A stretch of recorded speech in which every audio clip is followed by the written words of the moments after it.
Paulo, eu sou psiquiatra aqui do município de Quitandinha e me convidaram para conversar um pouquinho com vocês a respeito de prevenção do uso de drogas, de substâncias psicoativas. E essa apresentação faz parte da primeira semana interna de prevenção de acidentes de trabalho aqui do município de Quitandinha. Então, para começar essa nossa conversa, eu gostaria de falar um pouco sobre as características das drogas. E, de maneira bem genérica, bem generalizada, a gente tem que uma das principais características das drogas é o potencial de maior ou menor grau causar uma sensação de bem-estar. Outra característica comum às drogas é um início de efeito relativamente rápido.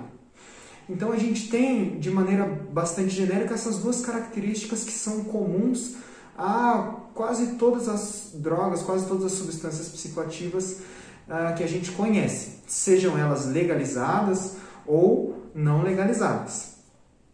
E a partir daí, a gente começa a pensar um pouquinho sobre o que acontece, que essas substâncias trazem prazer para as pessoas, e por que é tão difícil da gente, ou das pessoas que têm algum problema relacionado às substâncias, ao uso de substâncias, por que é tão difícil parar? E isso tem um pouco a ver com um circuito, digamos assim, no nosso cérebro, que se chama circuito de recompensa. Esse circuito, esse sistema, na verdade, ele funciona de maneira evolutiva, a gente fala assim, conforme as espécies animais foram evoluindo, ele funciona como uma maneira de garantir ou de colaborar com a sobrevivência. E como é que isso acontece? Pensando num exemplo prático, a gente pode ter um animal ou um homem das cavernas ou um homem mais primitivo, mas qualquer ser vivo com fome, em busca de comida em uma floresta ou em um ambiente qualquer, e até que ele está andando, e ele encontra em um local específico uma árvore frutífera. Quando ele vê essa árvore frutífera, o cérebro dele já tem uma certa resposta de bem-estar, uma certa ativação em uma área que causa um pouquinho de bem-estar. Por quê? Opa, isso é uma boa notícia. E até que esse ser vai em direção à árvore, pega uma fruta e come. E isso faz bem para ele. Mata a fome, dá uma sensação de prazer. E isso, como consequência, acaba levando a uma região específica do cérebro, que reconhece, opa, isso é bom, eu preciso gravar isso. Essa área faz o quê? Manda uma mensagem para a região do nosso cérebro que é responsável pela memória e fala, rapaz, grava tudo isso daí.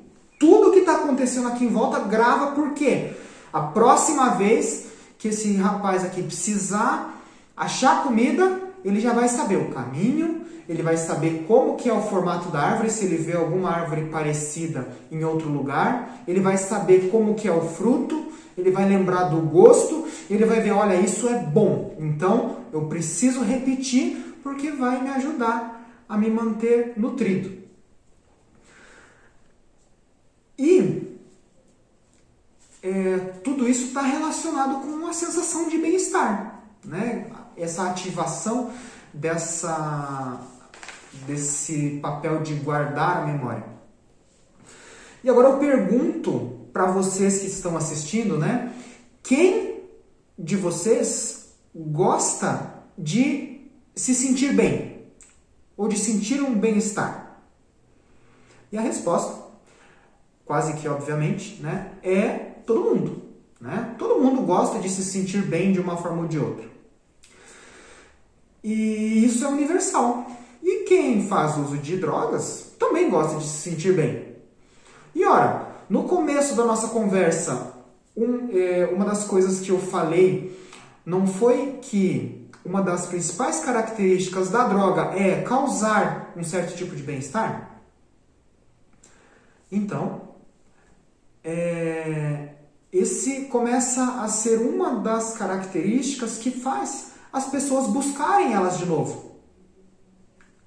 Usam uma substância, traz um bem-estar, ou ajuda no alívio de algum sintoma e, por consequência,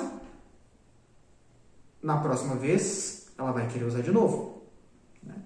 E a partir daí a gente começa a perceber uma certa caminhada que as pessoas que têm contato ou que não têm contato com as drogas acabam percorrendo.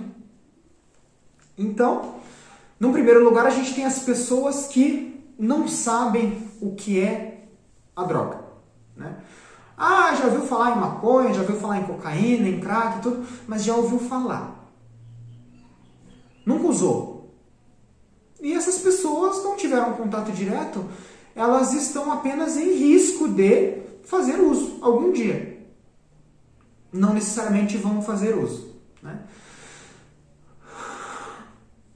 Tempo vai, tempo vem, as coisas acontecem. Vamos supor que essa pessoa teve contato com alguma substância, cigarro, o álcool, maconha, né? A partir do momento que ela tem esse contato, a gente acende uma luz de alerta, porque essa pessoa ela está num risco maior de desenvolver um uso abusivo, um uso nocivo para a saúde. Não necessariamente ela vai criar uma síndrome de dependência. Mas vamos imaginar um indivíduo que acabe desenvolvendo dependência. Como é que isso acontece de maneira geral?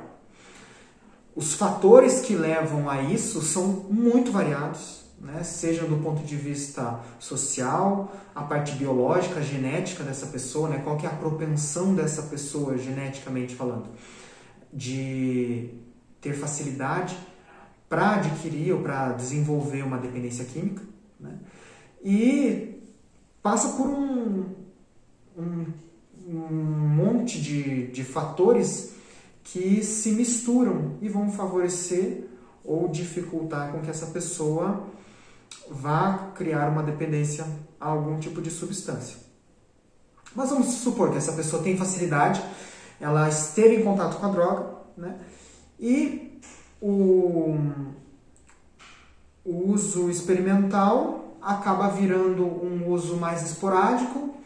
Por exemplo, olha, toda vez que vai para uma festa, a pessoa vai usar cocaína porque dá mais energia e ela aproveita mais e fica mais eufórica e pronto, dá uma sensação de prazer. E isso pode acabar virando uma questão de situação, né? Na situação X, festa, no caso, a pessoa vai fazer uso da droga.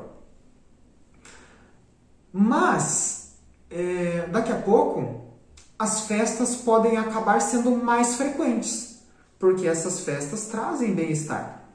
Então, a pessoa que ia na festa uma vez a cada 15 dias, começa a ir toda semana. Porque ela está aproveitando, ela está se divertindo muito, está trazendo muito bem-estar. E no nosso cérebro, cada vez que ele tem esse bem-estar, ele está gravando cada vez mais, olha, esse é o caminho, você quer se sentir bem? Esse é o caminho. Isso faz com que a pessoa cada vez mais vai buscando repetir essas experiências. Então aquela festa que, por último, estava só os finais de semana, agora estão no meio da semana também.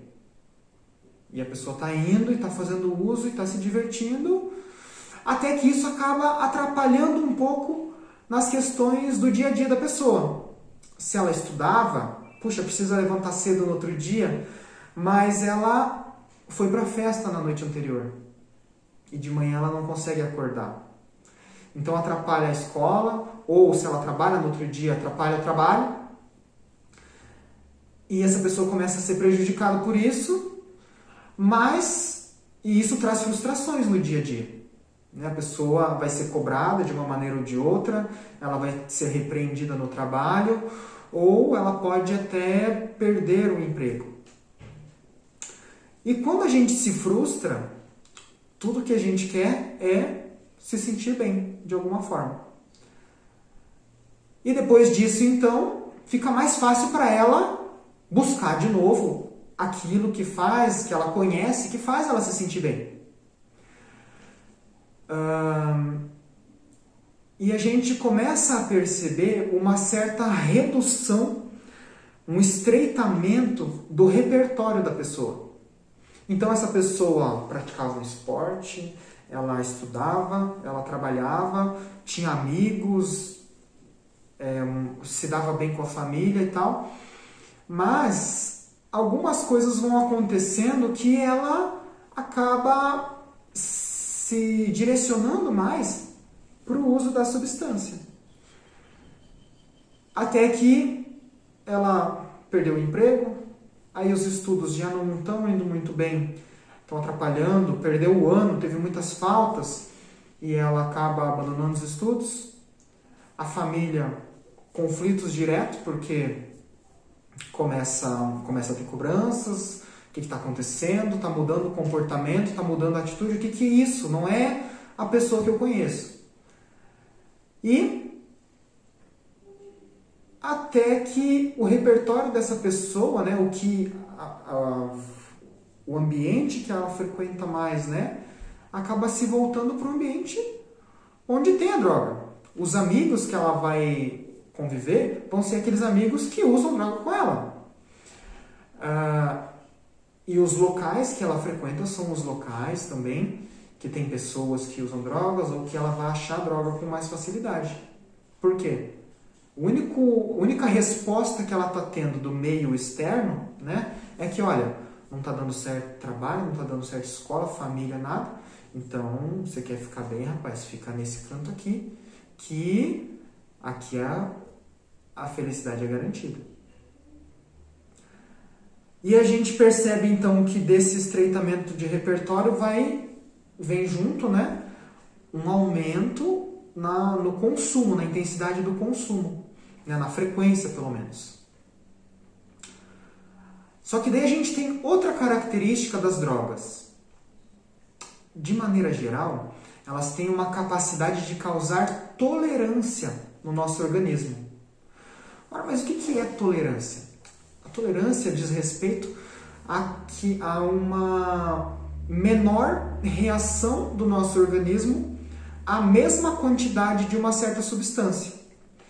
Então, se por exemplo, se antes a pessoa tomava um copo de uísque e ficava feliz e ficava legal, depois de um tempo, ela toma um copo de uísque e não tem o mesmo efeito. Ela tem uma tolerância maior à bebida ou a outra substância. E por consequência, o que a pessoa vai fazer? Ela vai tomar um copo e um pouquinho mais, ou 2 copos. Porque ela quer ter o mesmo efeito que estava tendo antes. E isso faz com que aos poucos ela vá aumentando a frequência e a intensidade do uso. E isso naturalmente vai trazendo repercussões para os outros ambientes, né, para as outras questões da vida dessa pessoa. A partir daí, começa a ficar mais difícil de controlar o uso, né? E em algumas pessoas, né, acaba que surge, quando a pessoa não faz uso da substância, alguns sintomas desconfortáveis, né, que a gente chama de síndrome de abstinência, né? Esses sintomas de desconforto, eles são variáveis. Podem ser mais brandos, dependendo da substância, dependendo da quantidade que a pessoa usa, né? E dependendo da substância, eles podem ser mais intensos, ou dependendo da quantidade de uso, eles também podem ser mais intensos, né? E isso faz com que a pessoa tenha uma... busque, né, aliviar esses sintomas através do uso da substância. Então, no caso do cigarro, que é uma das drogas mais comuns que a gente vê por aí, é legalizada e a pessoa, até um tempo atrás, era muito natural, era uma coisa até cultural o fumo. Né? Quando a pessoa está fumando, sei lá, fumou uma carteira por dia, né? Se ela para de fumar de uma hora para outra, é comum a pessoa ficar um pouco mais irritada, um pouco mais ansiosa, com alteração até do padrão do sono. Né? Então com dor de cabeça, né? Começa a surgir alguns sintomas desconfortáveis da interrupção do uso. Né? A mesma coisa acontece com as demais drogas, né? Só que muitas vezes com intensidade maior. E a pessoa faz o quê quando está com esse desconforto por causa do cigarro? Vai lá e fuma. Né? Então, a síndrome de abstinência é uma coisa que contribui para perpetuar o uso da substância. E a partir daí a gente começa a ter uma certa saliência, né? Uma certa exacerbação do comportamento de uso. Né? Isso está um pouco relacionado com uma evitação de sintomas desconfortáveis pelo uso. Então, além da pessoa usar para sentir o bem-estar, ela usa agora para evitar o mal-estar. Todo o resto nessa fase, né? Normalmente todo o resto das outras partes da vida dessa pessoa já está ruim, né? Ela não tem muita atividade social normalmente, já está com muito prejuízo financeiro ou por diversos outros fatores aí sociais, e o que sobra na vida dela é a droga. E daí como é que se faz para manter o uso de droga quando o trabalho está prejudicado, quando a família já está se afastando, né? Quando a gente tem essas diversas consequências do uso. Né? Aí a criminalidade acaba aparecendo, né? E todas as outras consequências que envolvem, né, o uso da substância como um todo. Agora, como é que a gente faz para alterar essas diferentes fases que a gente acabou de comentar, né, da evolução do uso da substância? De maneira geral, o mais lógico, né, o mais efetivo seria a pessoa nunca ter contato com a droga e ela nunca vai desenvolver uma dependência. E falando em estratégias de prevenção, nesse nível, né, quando a pessoa ainda não tem contato, a gente fala de uma prevenção primária. Ou seja, são ações em nível estadual, municipal, federal, enfim, em nível do mais legislativo, da parte judiciária, da parte executiva mesmo, né, que montam estratégias ou executam, né, aquelas fazem executar as estratégias que foram desenvolvidas para evitar o uso de substância, para desincentivar. E normalmente essas estratégias são voltadas para crianças, para adolescentes, né, para pessoas que ainda estão numa idade onde elas não tiveram contato com a substância. Isso a gente chama de prevenção primária, como eu falei. Né? Então, antes da coisa acontecer, eu estou atuando. Né? E isso, de maneira geral, é muito bom. Né? Eu focar as minhas estratégias de uma maneira a evitar esse início. Bom, para uma parte da população de crianças, adolescentes ou das pessoas alvo, dessa minha campanha, desse meu projeto, desse meu trabalho, uma parte vai ter sucesso, não vai entrar em contato com a droga. Mas uma parte acaba que tem um contato, seja por curiosidade, porque é muito tímido e daí o pessoal acha mais legal quem usa e porque é mais descolado, ou porque foi intimidado de alguma maneira. Enfim, os fatores são diversos. Mas acontece que essa pessoa teve contato.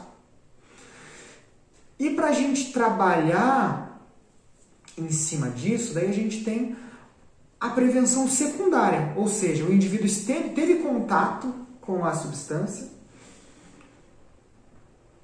e agora a gente quer evitar que ele desenvolva um uso nocivo ou um quadro de dependência. E para isso também existem estratégias específicas, né? E eu vou falar um pouquinho mais sobre isso mais para frente. Para uma parcela da população que fez o uso, experimentou, né? Uma parte vai fazer um uso esporádico, mas não vai desenvolver dependência e vai conseguir levar a vida numa boa e um dia parar.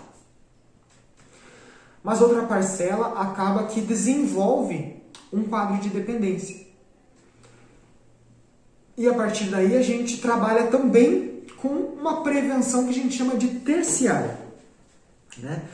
Ou seja, a gente tem uma dependência química instalada e a gente vai trabalhar então no processo de tratamento disso, né? De busca da abstinência, da prevenção de recaídas, da prevenção de problemas de saúde relacionados ao uso da substância. No caso do álcool, né? Olha, vamos ter que diminuir o consumo ou parar de preferência, por causa do risco de uma cirrose, de um câncer hepático, né? Enfim, por causa do risco de uma neuropatia, né? Uma doença periférica aí dos nervos, por causa do risco de alguma doença neurológica relacionada ao uso do álcool. E a gente vai trabalhar nisso, né? E buscar estratégias que mantenham essa pessoa, a partir do momento que ela consegue atingir a abstinência, a gente busca estratégias que mantenham ela abstinente, né? E a gente precisa cobrir diversos âmbitos da vida dela, né? Como é que a gente faz para dar esperança para alguém que perdeu todo o resto da vida dela, que só tem uma coisa na vida, que é a droga, né?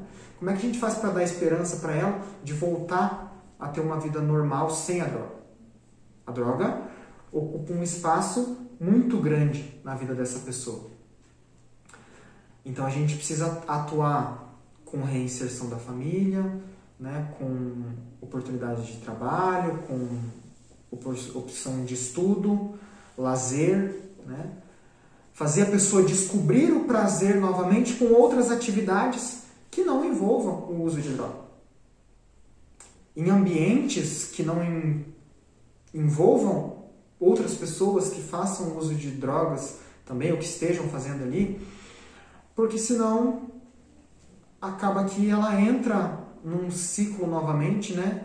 E no cérebro dela tem sempre aquela lembrança, aquilo apitando, aquela luz apita. Olha, você vê alguém usando do outro lado lá, pessoal, olha, ali tem uma coisa boa para você. Aquilo ali te faz bem.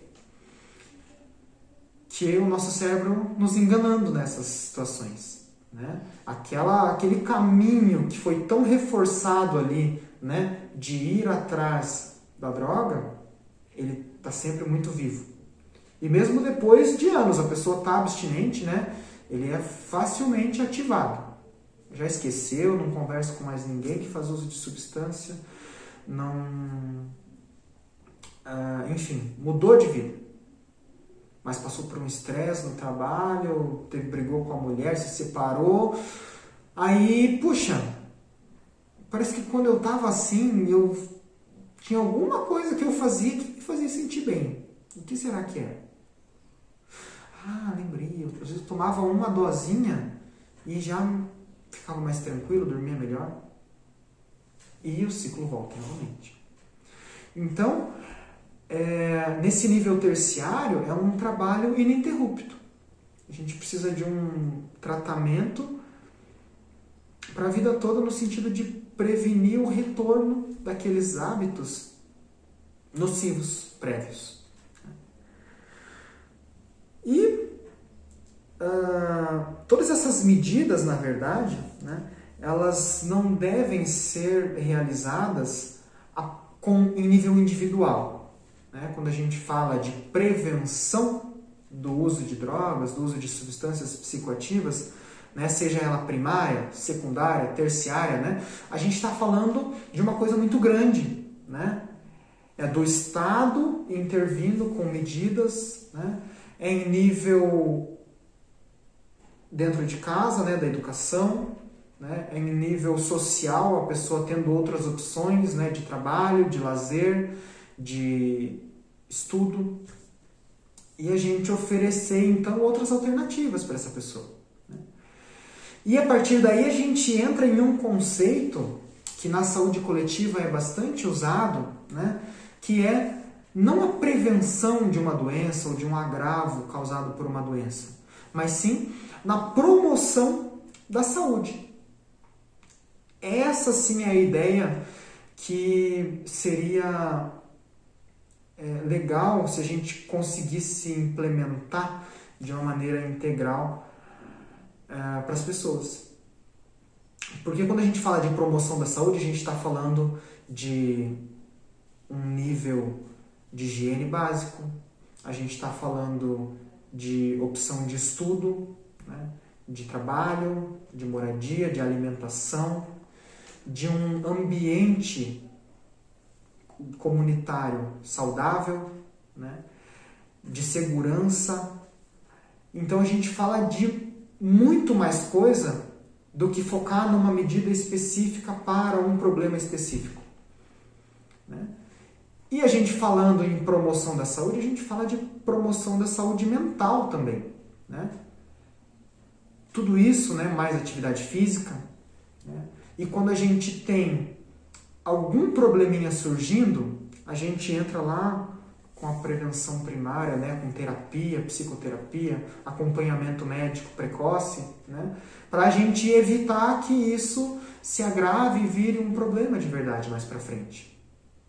Porque, olha, a droga é ruim aos olhos da sociedade como um todo, mas para quem está usando, ela já trouxe algum benefício.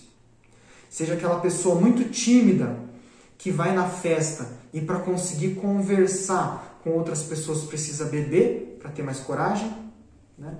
Seja aquela pessoa muito irritada que faz uso da maconha para se tranquilizar e acabar não se envolvendo em brigas. Né? Seja a pessoa que tem dificuldade de dormir à noite, que chega em casa e toma uma dose de bebida para dormir com mais facilidade. Né? E tudo a gente começa com alguns hábitos que, olha, parecem estar ajudando a pessoa. Nossa, mas cara, como você é parado. Sabe que eu tenho um negócio aqui, ó, vai te ajudar. Mas o que é isso aqui? Ah, é cocaína. Aí a pessoa faz uso e ela para de ser parada. Se agita, fica mais eufórico, mais alerta. E a pessoa pensa, nossa, olha só, quando eu realmente tenho pouca energia, eu sou parado e esse negócio me ajuda. Então a gente precisa identificar as pessoas também que estão em risco, né?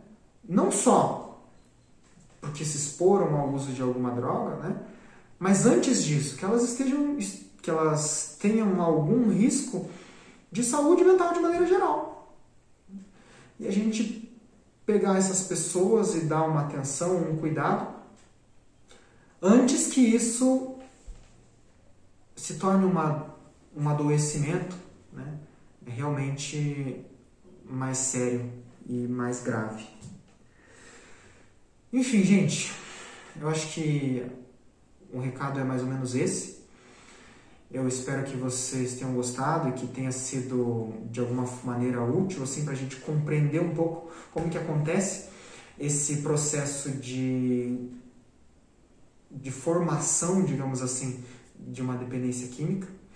É claro que eu usei exemplos muito generalizados, né? E de maneira alguma a gente vai reduzir uma pessoa que faz uso de uma substância a esses exemplos, né? O ser humano é muito mais complexo, as relações humanas e sociais e biológicas, né, elas são muito mais complexas do que só isso, né? A ideia foi trocar um bate-papo mesmo para dar uma ideia, né?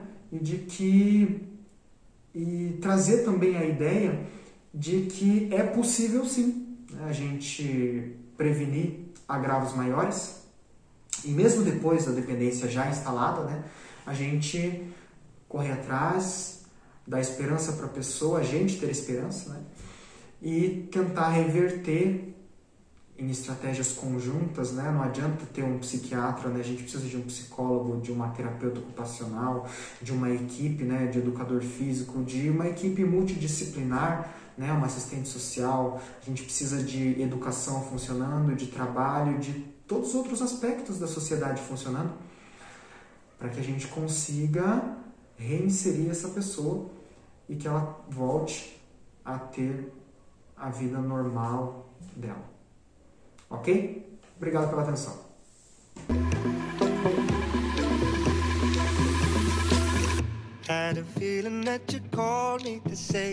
Agradeço aos palestrantes enfermeira Ágata, fisioterapeuta Alexander, técnico de segurança Elvis, enfermeira Josiane e o Dr. João Paulo. Agradeço também aos membros da CIPA que ajudaram na organização deste evento, Otair, Inês e Michele.